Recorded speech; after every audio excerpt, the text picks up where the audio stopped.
नमस्कार मित्रों, आपका मेरे चैनल स्टडी विद संध्या में बहुत बहुत स्वागत है। मित्रों, आज मैं आपके लिए कालिदास कृत मेघदूतम के पूर्व मेघ से संबंधित कुछ महत्वपूर्ण प्रश्न उत्तर लेकर आई हूँ और इसके पश्चात में उत्तर मेघ से संबंधित भी प्रश्न उत्तर लेकर आऊँगी। और आप मेरे साथ बने रहें तो इसके लिए मेरे चैनल को सब्सक्राइब कर लें और बेल आइकन को प्रेस कर लें ताकि समय से आपको मेरे वीडियो मिलते रहें। तो चलिए शुरू करते हैं प्रश्न नंबर 1 से। प्रश्न नंबर 1, मेघदूतम का मंगलाचरण किस प्रकार का है? उत्तर, वस्तु निर्देशात्मक। अब मंगलाचरण कितने प्रकार के होते हैं? मंगलाचरण 3 प्रकार के होते हैं। पहला नमस्कारात्मक, आशीर्वादात्मक और वस्तु निर्देशात्मक। ये 3 प्रकार के मंगलाचरण होते हैं, जिसमें जो नमस्कारात्मक मंगलाचरण है वो ग्रंथ के प्रारंभ में कवि के द्वारा अपने इष्ट देव को नमस्कार करते हुए स्तुति करना की जाती है, उसी को नमस्कारात्मक मंगलाचरण कहते हैं। और उसके बाद आशीर्वादात्मक, जिसमें ग्रंथ के प्रारंभ में कवि के द्वारा अपने इष्ट देव को नमस्कार करते हुए ग्रंथ की निर्विघ्न समाप्ति हो, ऐसा मतलब इस प्रकार का आशीर्वाद की प्रार्थना करते हैं, तो उसको आशीर्वादात्मक मंगलाचरण कहते हैं। और तीसरा होता है वस्तु निर्देशात्मक। वस्तु निर्देशात्मक मंगलाचरण के प्रारंभ में कवि द्वारा देवताओं की स्तुति के साथ साथ विषय वस्तु की ओर भी संकेत किया जाता है। तो इस प्रकार मंगलाचरण 3 प्रकार के होते हैं। प्रश्न 2, मंगलाचरण में कश्चित शब्द किसका वाचक है? उत्तर होगा ब्रह्म का मीन्स ब्रह्म होता है, चित्त का मतलब भी ब्रह्म होता है। प्रश्न 3, पूर्व मेघ में किसका वर्णन है? जो मेघदूतम का पूर्व मेघ है उसमें रामगिरी पर्वत से लेकर अलकापुरी के मार्ग का वर्णन है। प्रश्न 4 क्या है? कुबेर की राजधानी क्या है? तो कुबेर की राजधानी है अलकापुरी। यक्षों के स्वामी कौन हैं? यक्षों के स्वामी हैं कुबेर। कुबेर ने यक्ष को कहाँ पर रहने का श्राप दिया था? तो कुबेर ने यक्ष को श्राप दिया था पृथ्वी लोक पर रहने का। यक्ष का क्या नाम था? यक्ष का नाम था हेममाली। ब्रह्मवैवर्त पुराण के अनुसार उसका नाम हेममाली बताया गया है। प्रश्न 8, यक्षिणी का क्या नाम था? जो हेममाली यक्ष की पत्नी थी यक्षिणी, उसका नाम था विशालाक्षी। प्रश्न 9, रामगिरी पर्वत कैसा है? तो रामगिरी पर्वत कैसा बताया है? सीता जी के स्नान से पवित्र जल वाला तथा घने छायादार वृक्षों से युक्त। प्रश्न 10, मल्लिनाथ और बल्लभ देव के अनुसार रामगिरी पर्वत कहाँ पर है? उत्तर होगा चित्रकूट, बुंदेलखंड, मध्य प्रदेश में। प्रश्न 11, आम्रकूट पर्वत का वर्तमान नाम क्या है? तो वर्तमान नाम है अमरकंटक, जो अनूपपुर मध्य प्रदेश में है। प्रश्न 12, दशाण देश का वर्तमान नाम क्या है? जो पहले दशाण देश था वो अब उसको छत्तीसगढ़ कहा जाता है। यहाँ पर दशाणा नाम की नदी बहती है, इसीलिए इसे दशाण प्रदेश कहते थे। प्रश्न 13, रेवा नदी का वर्तमान नाम क्या है? तो रेवा नदी का वर्तमान नाम है नर्मदा नदी। प्रश्न 14, विदिशा नगरी का वर्तमान नाम क्या है? तो विदिशा नगरी का वर्तमान नाम है भिलसा, पहले जिसको विदिशा कहा जाता था। प्रश्न 15, विदिशा में कौन सी नदी बहती है? तो विदिशा में बेत्रवती नदी बहती है। बेत्रवती नदी का वर्तमान नाम क्या है? तो बेत्रवती नदी का वर्तमान नाम है, यानी कि आप वर्तमान में उसको बेतवा नदी कहते हैं। प्रश्न 17, नीचगिरी पर्वत का वर्तमान नाम क्या है? तो नीचगिरी पर्वत का वर्तमान नाम उदयगिरी पहाड़ है। प्रश्न 18, अवंती देश की राजधानी क्या है? अवंती होगा।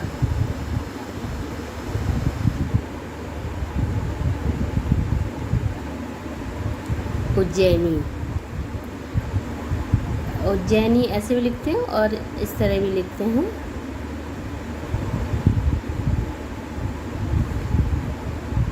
उज्जैनी।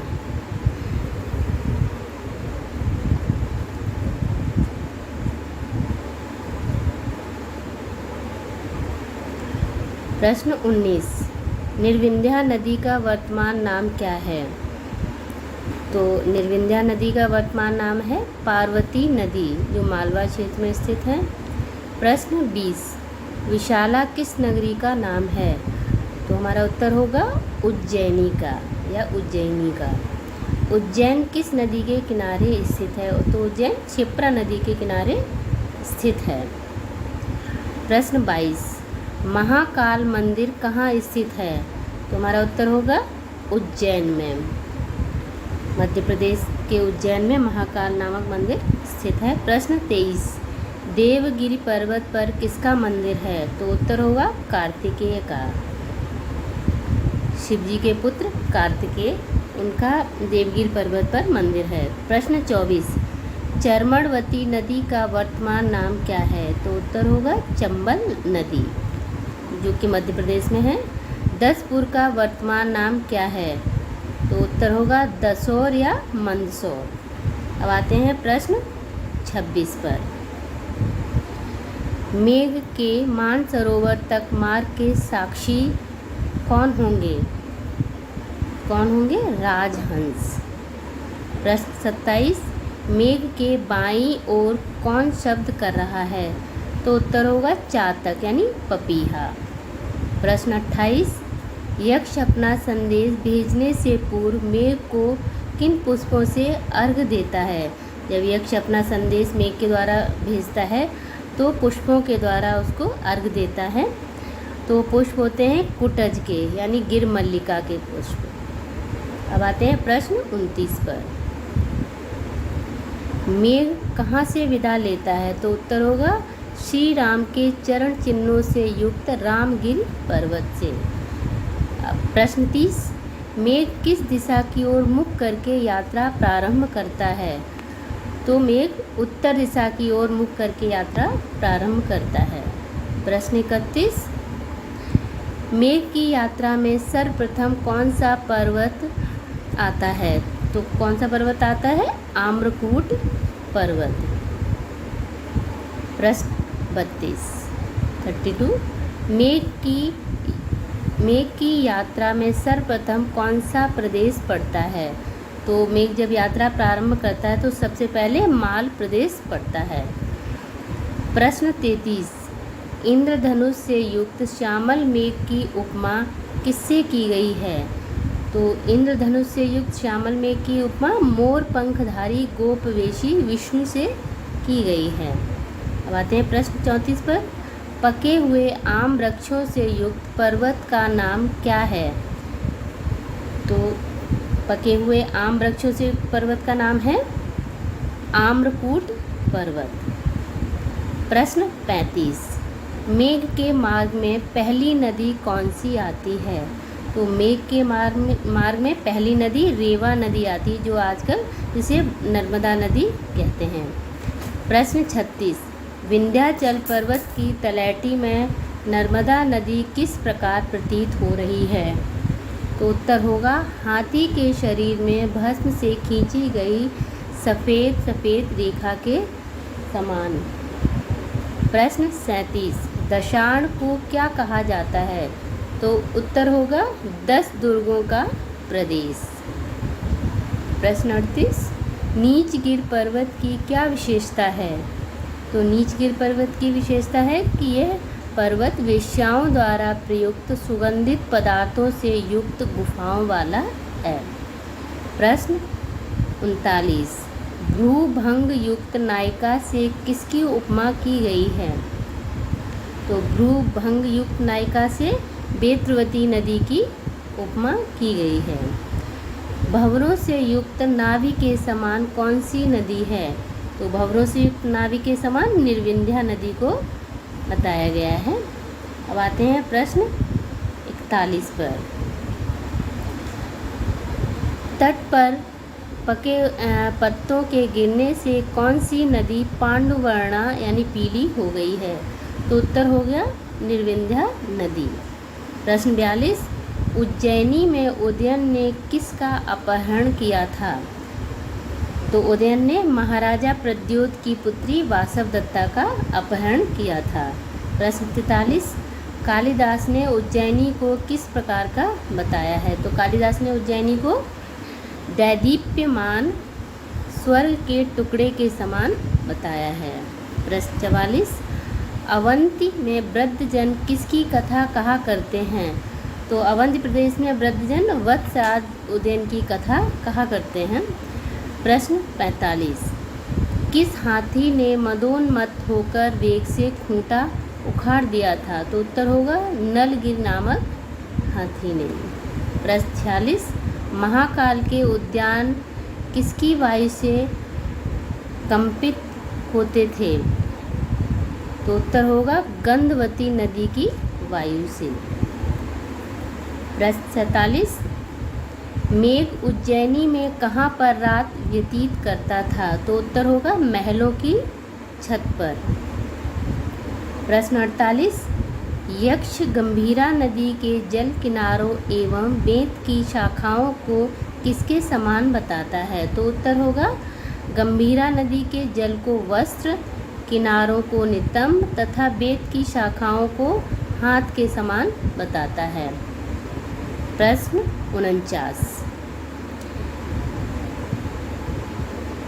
देवगिर में निवास करने वाले स्वामी कार्तिकेय को किस नाम से जानते हैं?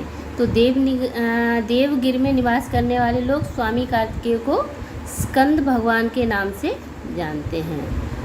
प्रश्न 50, गवालभ नामक यक्ष से उद्धृत नदी कौन सी है? तो उत्तर होगा चर्मणवती नदी यानी चंबल नदी, जिसे आजकल चंबल बोलते हैं। प्रश्न 51, महाराज रंतिदेव की यशरूपा नदी कौन सी है? तो महाराज रंतिदेव की यशरूपा नदी है चर्मणवती नदी यानी चंबल नदी। अब आते हैं प्रश्न 52 पर। राजा रंतिदेव का नगर कौन सा है? तो उत्तर होगा दसपुर नगर। प्रश्न 53, बलराम जी ने मदिरा को त्याग कर किस नदी का जल पिया? तो बलराम जी ने मदिरा का त्याग करके सरस्वती नदी का जल पिया था। प्रश्न 54, बलराम की पत्नी रेवती की आँखों की उपमा किस नदी से की जाती है? तो उत्तर होगा सरस्वती नदी से। प्रश्न 55, हिमालय पर किस जाति के बांस हैं? तो हिमालय पर कीचक जाति के बांस हैं। प्रश्न 56, हिमालय पर मेघ कैसी शोभा को प्राप्त करेगा? तो उत्तर होगा शिवजी के बैल के सींग पर लगे हुए कीचड़ के समान। प्रश्न 57, हिमालय पर क्रौंचरंध्र किसके पराक्रम का प्रमाण है? तो हिमालय पर क्रौंचरंध्र भगवान परशुराम के पराक्रम का प्रमाण है। प्रश्न 58, क्रौंचरंध्र से गुजरता हुआ मेघ किसके समान प्रतीत होगा? तो क्रौंचरंध्र से गुजरता हुआ मेघ राजा बलि को ठगने के लिए उठाए गए विष्णु के पैर के समान प्रतीत होगा। प्रश्न 59, क्रौंचरंध्र का अपर नाम क्या है? तो क्रौंचरंध्र का अपर नाम है हंस द्वार। शैलेंद्र पुष्प का क्या अर्थ है? तो शैलेंद्र पुष्प का अर्थ है कुकुरमुत्ता। तो इस तरह आज मैंने आपके लिए 60 प्रश्नों को यहाँ पर प्रस्तुत किया है जो पूर्व मेघ से संबंधित थे। अब आगे के वीडियो में आपको उत्तर मेघ से संबंधित प्रश्नों को बताऊंगी। तो यदि आपको मेरा ये वीडियो पसंद आए तो कृपया लाइक करें, शेयर करें और मेरे चैनल को सब्सक्राइब करें। धन्यवाद।